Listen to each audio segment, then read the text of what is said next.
இனிமேல் தான் தொடங்குவேன். ம்.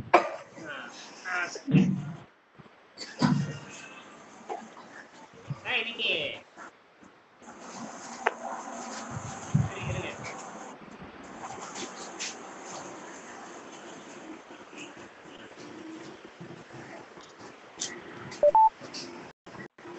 நான் பேசுறது கேக்குதுங்களா? கேக்குதுங்க.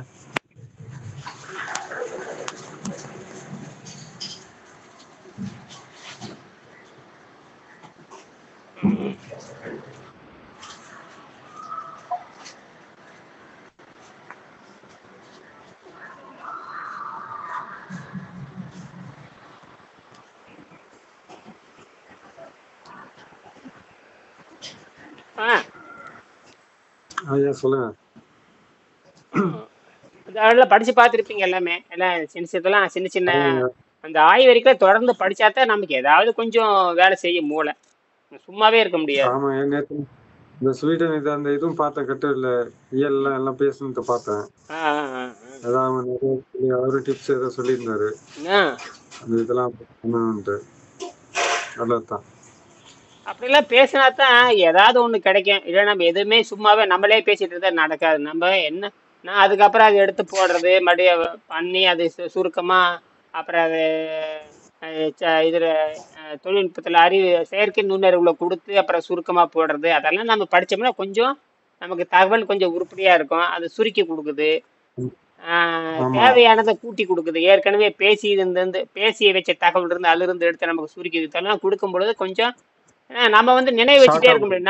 நம்ம நினைவு எல்லாத்தையும் நினைவு வச்சுட்டே இருக்க முடியும். எத்தனையோ நினைவு வச்சுட்டு இருக்க முடியாது. ஆனா அது நினைவு வச்சு எடுத்து நம்ம கொடுக்குது. அதை ஓரளவுக்கு சரி பார்த்துக்கிட்டோம்னு வச்சுக்கோங்க, கொடுக்கலாம். அது அந்த காலம் வரும்பொழுது அவங்க செஞ்சாகணும். ஏற்கனவே அவரும் செஞ்சிருக்காரு. இப்ப நீங்க ஒண்ணு செஞ்சிருக்கிறீங்க. இப்ப 4 பேர் இதுவே போதும்.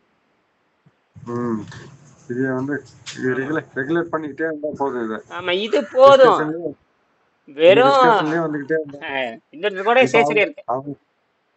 அவங்க ஃபுட்டு மட்டும் டக்குன்னு இப்போ திடீர்னு ஒரு நாள் 2 நாள் அப்படியே வாட்டர் பயிற்சி அடி போட்டாங்கன்னா எல்லாம் ஃபாஸ்டா பயங்கரமா இதாகுது. அது மட்டும் இல்லைங்க, இப்ப அஸ்ட்ரோ மெடிக்கல்னு ஏதாவது கொண்டு வரல. புதுசாவே தலைப்பு கொடுத்து அஸ்ட்ரோ மெடிக்கல் சயின்ஸ்னு கூட கொண்டு வந்து இவங்க பேசினாங்கன்னு வச்சுக்கோங்க, நீங்க வந்து பப்ளிக் ஆகும். இப்ப நிறைய பெண்கள் வந்து ஹெல்த்தை பத்தி பேசுற மாதிரி இவங்களும் ஹெல்த்தை பத்தி இங்கிலீஷ்ல பேசினாங்கன்னா அப்ப எவனாச்சும் வந்தவன் நமக்கு வந்து சம்பளம், நமக்கு வந்து ஒரு வருமானமும் கிடைச்சிடும். என்னது வருமானம் கிடைச்சிடும். அதை அவங்க செய்யணும். அஸ்ட்ரோ மெடிக்கல்ல கொண்டு வரலாம். தலைப்பு வித்தியாசமா இருக்கணும். Astro medical, astro physical, astro medical science, astro physics science, astro medical science, astro chemical science அப்படின்னு போடலாம். ஏதாவது அந்த கொண்டு வரணும். அஸ்ட்ரோ மேத்தமெட்டிக்ஸ் சயின்ஸ்னு போடலாம். மெடிக்கல் சயின்ஸ் கொண்டு வரலாம். Astro medical science. மெடிக்கல் ரொம்ப முக்கியம். மேக்ஸ்ல கூட வருங்க. ஓஹோ, மேக்ஸ்ல கூட இல்ல, அஸ்ட்ரோ மேக்ஸ், ஓஹோ, அஸ்ட்ரோ மேத்ஸ்லயே சயின்ஸ் இருக்கும். வந்துட்டு எல்லா சயின்ஸும் நீங்க என்ன பண்ணலாம், நீங்க சொல்லலாம். நீங்க இப்ப அவர் எப்படி பேசினாரு அந்த மாதிரி இந்த வாரம் பேசுவோம். நீங்க கூட தகவல் அனுப்பலாம். கண்டிப்பா. இல்ல, நான் இந்த மெசேஜ் அவங்களுக்கு நான் கன்வே பண்றேன் எப்படியும். ஏன்னா உங்களுக்கு பொருளாதார வசதி வேணும் இல்லையா? மாசம் ஒண்ணே உங்களுக்கு $800 வேணுங்க. $800 வேணும். கண்டிப்பா வேணும். அதுக்கு உரிய பாத்திரமா நம்ம அமைஞ்சு இருக்கணும். ஆமா, நீங்க $1000 ஏன் சம்பாதிக்க முடியும்? ஏன் $1000 சம்பாதிக்க முடியும்? நாம வந்து இங்க $1 பட்டா நமக்கு 1 லட்சம் வேணும். நீங்க அங்க $1 ஒண்ணுமே இல்லையே. ஒண்ணுமே இல்லதான். அவன் நாட்டு பணத்துலயும் சம்பாதிச்சுட்டு போக வேண்டியது. அதுவாக 2 மணி நேரம் அவங்க ஒரு வாரத்துல 20 மணி நேரம் வேலை செய்யலாம். அது வேலை செய்யறதுக்கு பேசாம மருத்துவம் வேலை செஞ்சோம்னா அந்த பொருள் ஈட்டிக்கலாம். அரசாங்கம் அனுமதி தருது. அரசாங்கமே ஒரு மாணவன் வந்து ஒரு நாளைக்கு 2 மணி நேரமா 3 மணி நேரம், வாரத்துக்கு 20 மணி நேரம் நீ உனக்கு படிக்கிறதுக்கான வருமானத்தை ஈட்டுறதுக்கு அரசாங்க அனுமதி இல்லாம யாரும் வேலை செய்ய முடியாது. 20 மணி நேரம். ஆமா, அந்த சப்போர்ட் பண்ணும்போது அதோட இன்கம் வரும். அதை வச்சு நம்ம அப்ப நான் என்ன சொல்லணும், பேசாம நீங்க astro medical science water diet, astro medical water diet, ஏதாவது அஸ்ட்ரோ தமிழ் மெடிக்கல் சயின்ஸ்னு பேரை போட்டு நீங்க இந்த புத்தகத்தையே படிச்சு படிச்சு படிச்சு படிச்சு ஆங்கிலத்துல பேசுனீங்கன்னா யாராவது ஒருத்தர் நோய் குணமாச்சுன்னா நீங்க நான் ஏற்கனவே நாங்க பண்ணிட்டு சொன்னா அப்புறம் அவன் மெடிக்கலா ப்ரூவ் பண்ணிட்டு போயிடுறான். வந்துருவாங்க. அப்புறம் வந்து தோண்டிட்டு வருவான். இப்போ ஒரு ஆள் இதாச்சுன்னா தோண்டி எங்க இருக்காங்க ஆளு அப்படின்னு இங்க கான்டாக்ட் பண்ணுவான். எது எப்படி வந்துச்சு அப்புறம் அதை ரிசர்ச் பண்ண ஆரம்பிச்சிடும். அப்புறம் அதுக்குள்ள போயிட்டே இருப்பாங்க. அதெல்லாம் நான் சொல்லிட்டு தான் இருக்கிறேன். இன்னும் அந்த தைரியம் பத்த மாட்டேங்குது. அது உங்களுக்கு வருமானம் வருது இல்லையா? ஒரு நாளைக்கு 1 மணி நேரம் கூட இது செய்யலாம். சும்மா கண்டிப்பா நேரம் இல்லைன்னு சொல்ல முடியாது. இப்ப நேரம் இல்லைன்னு நம்ம தான் உருவாக்கிக்கணும். நம்ம தான். உருவாக்கி மைண்ட் வந்து அதாவது அது வந்து நமக்கு இதுதான் சொல்லிட்டு இருக்கோம். ஒரு மைண்ட் செட் அப்படியே கொஞ்சம் இதாக தான் இருக்கும். அதை மாத்தினா வெளியில வந்துடும். அது அந்த அவங்க கொஞ்ச தூரம் போகணும், அந்த வெளிச்சம் வரைக்கும் போகணும். அப்புறம் அங்கிருந்து லைட் அப்புறம் இன்னும் ஒரு 1 கிலோமீட்டரா அது இங்க அதிகமா தெரியும். இப்ப நம்ம லைட் அடிக்கிற வரைக்கும் இங்கேயே அந்த பார்த்தா கம்மியா தான் இருக்கு, கம்மியா இருக்கு, ஒன்றும் தெரியலன்னா அந்த ரீச் பண்ணாதான் அடுத்த 1 கிலோமீட்டரோ 2 கிலோமீட்டரோ 1000 கிலோமீட்டரோ வெளிச்சத்துக்கு போக முடியும். ம் ஒரே இடத்துல நின்றுட்டு இருக்க முடியாது. டெய்லி அவரே வாட்டர் ஆமா அவரும் ஸ்வீடன் குமார் வந்த காட்டுது ஆச்சு. அவரே இது ஆர்வம் உடையவர் தான். அவரும் ஆமா இன்னொரு ஸ்டாக்ஹோம் யூனிவர்சிட்டிக்கு ஒரு பொண்ணு, அது ஏதோ பிஎஸ்சி ஆஸ்ட்ரோபிசிக்ஸ் படிக்க மாதிரி தெரியுது. ஆமா அதை கூட ரெண்டு connect பேரும் பண்ணி சேரலாம். வச்சிருக்காரு. அப்புறம் அவர் கூட அந்த சயின்ஸ் ஏதோ சொன்ன ஒரு ஃபார்முலா நீல்ஸ் போட்டு ஏதோ அந்த சயின்ஸ் ஆமா, வச்சு அது ஃபார்முலா நிச்சயமற்ற அப்ளை தன்மை, பண்ணி அது அன்சர்டனிட்டி தேரி, அது கரெக்டா பொருந்தி வரும். பொருந்தி வரும். ஏன்னா கார் வந்து வேகமா போகணும், 1 செகண்ட் வந்து நம்ம கணிக்க முடியும். ஆனா அடுத்தது இதே செகண்ட்ஸ்ல தான் அது போகுமான்றது நமக்கு தெரியாது. காலத்தை கடந்து போகும்போது அதுதான் காலத்தை கடந்தவன் வென்றவன், காலத்தை கடக்கணும் வந்துட்டு. ஒரே காலம் வந்து நேரத்துல நம்ம ஒரே நேரத்துல ரெண்டு விதத்தை அனுமானிக்க முடியாது. அதான் ஒவ்வொன்னத்தை அனுமானிக்க முடியும். அதுக்கு பேச ஒரே நேரத்துல 2 செயல்பாட்டை அனுமானிக்க முடியாது, தனித்தனியத்தை அனுமானிக்க முடியும்.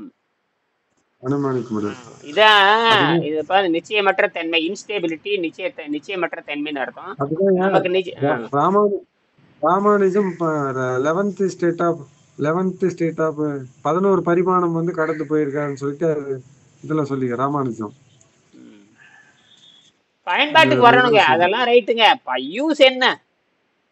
யூஸ் அதான் எனக்கு தெரியாது இருக்கு. அப்ப தெரியும், இதுக்குள்ள போனாதான் வரும் நிறைய. வாட்டர் ஃபாஸ்டிங் நம்ம 1 நாள் 2 நாள் அப்படின்னா அது கண்டினியூட்டியா போகும்போது அந்த பரிமாணத்துக்கு ரீச் ஆகும். காலம் நம்ம எதிர்கொள்ள முடியும். நமக்கு பிரச்சனை நமக்கு தேவை எலக்ட்ரிசிட்டி, நமக்கு தேவை பவர் வேணும். நமக்கு பவர் வேணும், நமக்கு ஒவ்வொரு மினிட் பவர். சக்தி பற்றாக்குறை தான் பிரச்சனை, அதை கொண்டு வரணும். சும்மா வெறும் அறிவியல் பேசி நிறைய அறிவியல் பேசுறாங்க. அத வந்து எலக்ட்ரிசிட்டி மலிவாக்க கூடு. எலக்ட்ரிசிட்டியே ஆமா எலக்ட்ரிசிட்டி தான் இப்ப ஜெனரேஷன் தான் ஜாஸ்தி எக்ஸ்பென்ஸ் ஆகுது. எவ்வளவு எலக்ட்ரிசிட்டி இல்லாம எங்கேயும் போக முடியாது. ஸ்பேஸா இருந்தானே எங்க இருந்தானே எலக்ட்ரிசிட்டி இல்லாம எதுவும் வேலை செய்யாது. அதை மலிவா கொண்டு வர. ஆமா, அதை மலிவா கொண்டு வரக்கான வேலை செய்யணும். அதை விட்டு போட்டு சும்மா எலக்ட்ரான், நியூட்ரான், புரோட்டான், ஜம்ப்னு பேசிட்டே இருந்தோம்னா அது எதுக்கும் ஆகாதுங்க. சும்மா விஞ்ஞானத்துல பயன் என்ன, நோக்கம் என்ன? நாம சொல்றோம் ஒரு சொட்டு நீரில் இருந்து இவ்வளவு மக்களுக்கு எளிய முறையில பயன்படணும். அப்பதான் வந்து ஆக்குபேஷன் துரிதம் இல்லாம எளிமையா இருக்கும். நியூட்டன் சயின்ஸ் பேசி மக்களுக்கு எந்த சாதாரண மக்களுக்கு என்ன பயன்பாடு இருக்குது?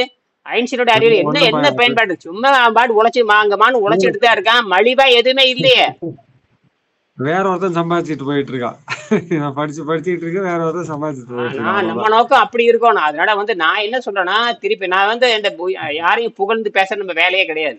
நாம என்ன அதாவது நிச்சயம் யாராவது ஒரு ஃபார்முலா சொன்னாங்கன்னா அதுல இது பொருந்துதான்னு பார்த்துட்டு விட்டுட்டு போனது. இது கண்டுபிடிச்சது நம்ம தான் கண்டுபிடிச்சது. எவனு கண்டுபிடிக்க ஒரு சொட்டு நீர்ல என்ன இருக்குன்னு இது வரைக்கும் தீவிரமா இவர் ஆராய்ச்சி பண்ணவே இல்லையே. இது வரைக்கும் நம்ம தானே பண்ணிட்டு இருக்கிறோம்.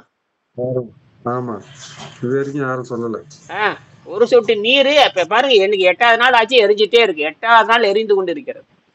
எரிஞ்சிட்டு தான் இருக்கு. எப்பயும் செக் பண்ணிட்டு தான் வரேன். 2.03 இன்னும் குறையல, 2.03 வருது. அப்ப 2 வோல்ட் வந்துகிட்டே இருக்கு பாருங்களேன். 2.03 நானும் பாக்குறேன். எப்ப அது குறையப்போ கொஞ்சம் குறைஞ்சுன்னா வேற ஏதாவது மாத்தி பண்ணலாம்னு பாக்குறேன். அது சரி வரட்டும். அவ்வளவு சீரம் கிடையாது. கிட்டத்தட்ட 10 நாள் ஆகுங்க அது ட்ரை ஆகிறது. தண்ணி தானாவே, அது கேப் போட்டு மூடிட்டோம் இல்லையா, அது அவ்வளவு சீக்கிரம் ட்ரை ஆகாது. அவ்வளவு சீக்கிரத்துல ஏதாவது பாப்போம். அது ஃப்ரிட்ஜில் வச்சுட்டீங்கன்னா அவ்வளவுதான். ஃப்ரிட்ஜில் வச்சிருங்க, ஃப்ரிட்ஜில் வைங்க. வச்சிருவீங்க. நீங்க அப்ப ஒரு இத பிளாஸ்டிக் பாத்துட்டு டம்ளர்ல வச்சிருவீங்க. பிளாஸ்டிக் டம்ளர்ல போட்டு வச்சிருங்க. பிளாஸ்டிக் டம்ளர் பார்த்து ஏதோ ஒரு பிளாஸ்டிக் டம்ளர் போட்டீங்கன்னு முடிஞ்சு போய் ஐஸ்கிரீம் கப் பிளாஸ்டிக் டம்ளர் அப்படியே ம். வட்டமா நின்னுக்கும். அப்படியே தூக்கி வச்சிருங்க. ஆடாம ம். இருந்தா ம். சரி. ம். ஆடாம இருந்தா சரி. சரி. ம். அதை வச்சு நீ வச்சிட்டீங்கன்னா அந்த ஃப்ரீசர்லயே அது வேலை செய்யும். ஃப்ரீசர்லயும் வேலை செய்யும். ஹை ஃப்ரீசர்ல மேல வச்சிருங்க. டாப்ல ஹை ஃப்ரீசர்ல வச்சிருங்க. தண்ணி உறைஞ்சு போகட்டு. உறைஞ்சு போறப்ப அப்ப நீங்க எவ்வளவு வருதுன்னு பாருங்க. அதுலயும் வோல்ட் கிரியேட் ஆயிட்டே தான் இருக்கும். ஜாஸ்தி வருங்க. எனக்கு புரியுது. அதுல ஜாஸ்தியாவே வரும். ஏன்னா அந்த கூலிங் இருக்கும்போது அதுல மாலிகூல்ஸ் அடர் டென்சிட்டியா இருக்கும். அடர் டென்சிட்டியில சீக்கிரமா உங்களுக்கு வந்து வெளியில மூலக்கூறு உடைஞ்சு பவர் எனர்ஜி வந்து ஜாஸ்தி ப்ரொடியூஸ் பாருங்க. பண்ணும். அது நீங்க அதை மட்டும் கொஞ்சம் ஆராய்ச்சி பண்ணி சொல்லுங்க. நீங்க சரிங்க. ஃப்ரீசர்ல வச்சு ஆராய்ச்சி பண்ணி சொல்லுங்க. சரிங்க. ஓகே. அது நீங்க அப்படி எடுத்துக்கங்க. இப்ப என்கிட்ட ஃப்ரீசர் கிடையாது. நான் ஒரு வீட்டுல போய் வச்சுட்டு வருவேன். இல்ல என்கிட்ட இருக்கு. நான் வச்சிடுறேன் வந்துட்டு. அதை வச்சீங்கன்னா அது என்னன்னு பார்த்துட்டே இருந்தீங்கன்னா அது கண்டுபிடிச்சிடலாம். என்னது அது கண்டுபிடிச்சிடலாம். இப்படி இல்ல. அப்படின்னா ஃப்ரீசர்லயே வேலை செய்யுதுன்னா நாம நார்மலா தான் இருக்கு. நாம சராசரி அறை வெப்பநிலையிலே உற்பத்தி ஆகுது. ஃப்ரீசர்ல அப்புறம் கன்ஃபார்ம் ஆயிக்குது. அப்படின்னா இது யார் உற்பத்தி பண்றா? நியூட்ரான் தான் உற்பத்தி பண்ணுது. நியூட்ரான் தான் இந்த வேலை பண்ணுது.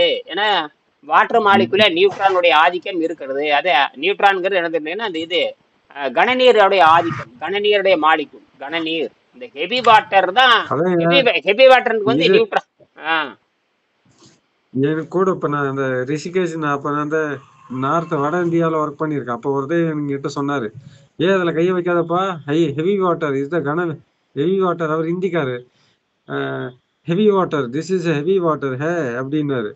இது என்னமோ சொல்றாங்க, கரண்ட் அதிகமா ஏதோ ஷாக் அடிக்கணும். நான் பார்த்துட்டு வந்துட்டேன். ஏன்னா அந்த கரன்சி ஜாஸ்தியா இருக்குமா கிட்ட போக போக, மேல மலையில போக போக. கீழே இருக்க கொஞ்சம் அந்த கூலிங் வந்து கம்மியா இருக்கும். மேல போக போக கரண்ட் அதிகமா இருக்குமா. அவர் சொன்னாரு. இப்ப புரியல எனக்கு, அப்ப புரியல. ஆனா அதை கைய வைக்க கூடாது, இதாயிடும், பாடி இதாயிரும் அப்படின்னு சொன்னாரு எனக்கு. அது இப்பதான் எனக்கு ஞாபகம் வருது. அது வந்துட்டு கரெக்ட் தான். இது கரெக்டான பாயிண்ட் தான். அப்ப அது சோதனை பண்ணி பார்க்கணும். அதை வந்து நாம சோதனை பார்க்க வேண்டியதுதான். ஆமா. நமக்கு தேவை மலிவான மின்சாரத்தை கொடுக்க வேண்டும்.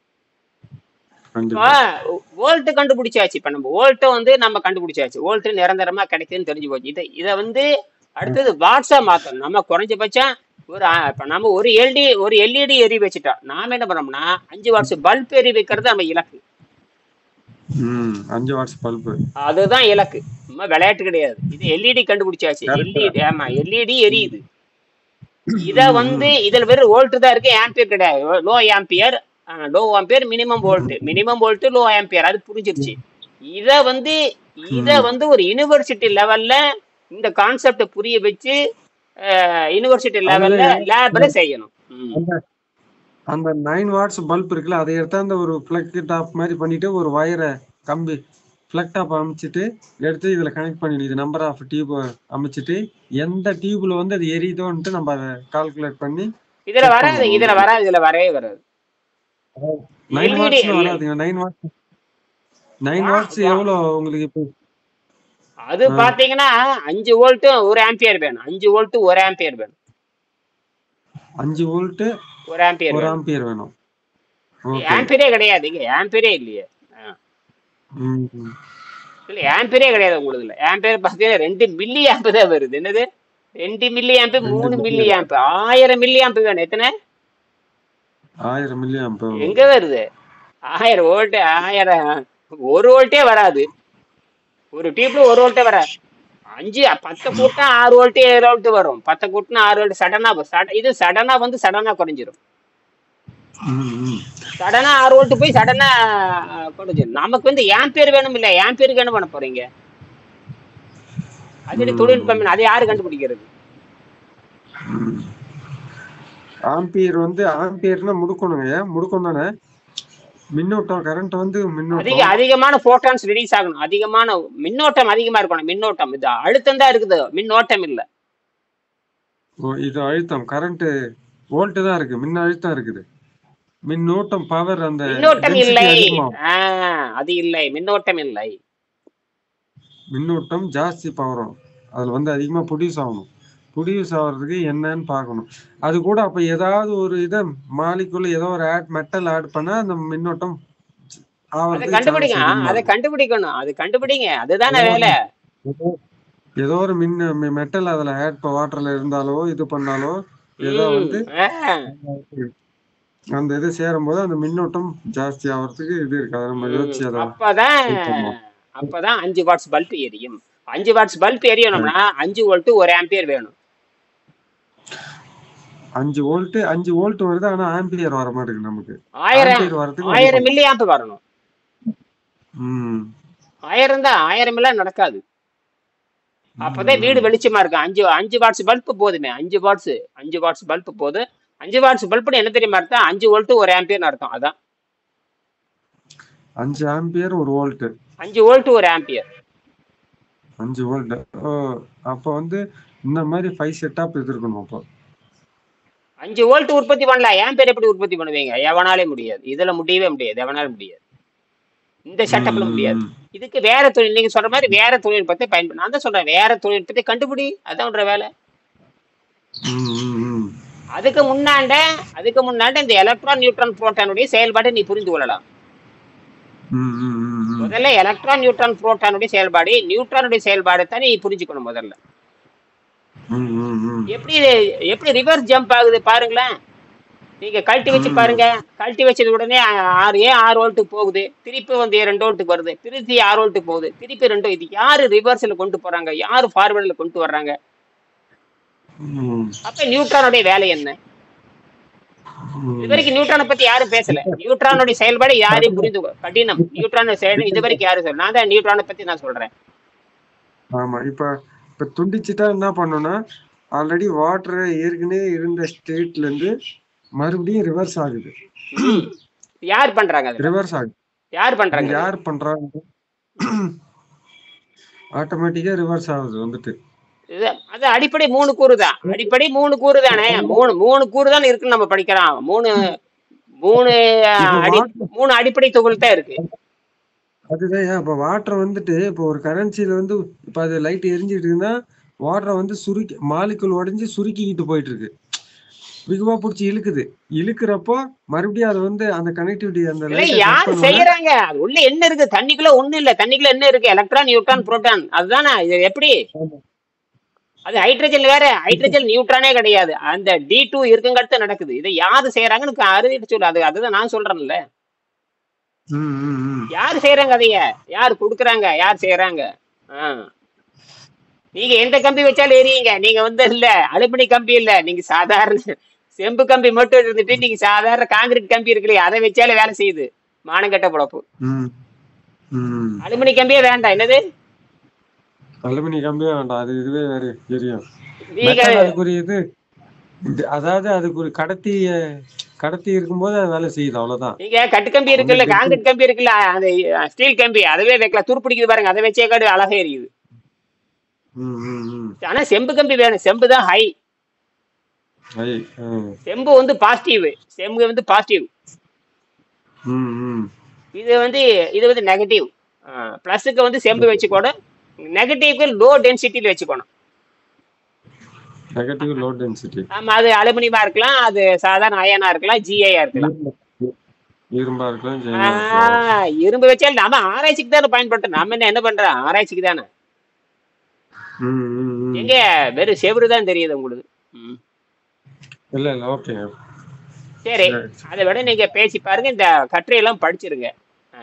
படிச்சுட்டு அதை விவாதம் பண்ணுங்க. அதை விவாதம் பண்ணுவோம்.